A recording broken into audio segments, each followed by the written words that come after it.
জগন্নাথ সরকার BJP সাংসদ, তিনি এই মুহূর্তে আমাদের সঙ্গে ফোন লাইনে রয়েছেন। জগন্নাথ বাবু, আমরা খগেন মুর্মু দেখেছি, আমরা শঙ্কর ঘোষ দেখেছি, আজকে সুকান্ত মজুমদার, লাগাতার হামলা। এর কারণ কি হতে পারে বলে আপনি মনে করেন? কারণ একটাই, তৃণমূল কংগ্রেসের জনভিত নড়ে গেছে।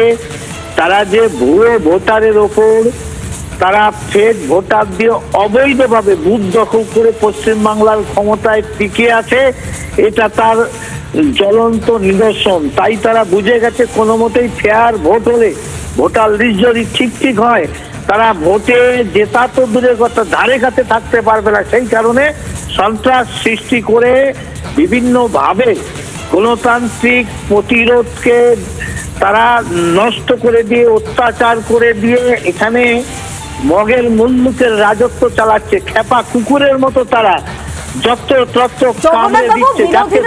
বারবার হামলা হচ্ছে, রাজ্যের প্রধান বিরোধী দলের উপর বারবার হামলা হচ্ছে। এটা বিরোধীদেরকে ভয় দেখানোর কোনো প্রচেষ্টা কি? তাতে বিরোধীদের কি প্রতিক্রিয়া আসবে, আপনাদের কি প্রতিক্রিয়া আসবে? এটা একদম ভয় দেখানো কি, কোনো মতেই গণতন্ত্র এখানে ওরা মানছে না। এরা যা খুশি করবে।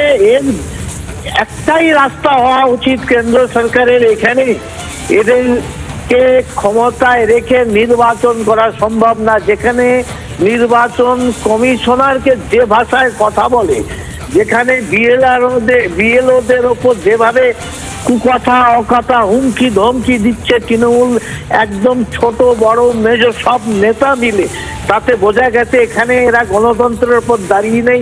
অবিলম্বে এখানে 356 প্রয়োগ করে যত ক্রিমিনালকে ধরে গারদে পুরে ফেয়ার ভোট করানো উচিত এবং এসআইআর করেই ভোট করানো উচিত।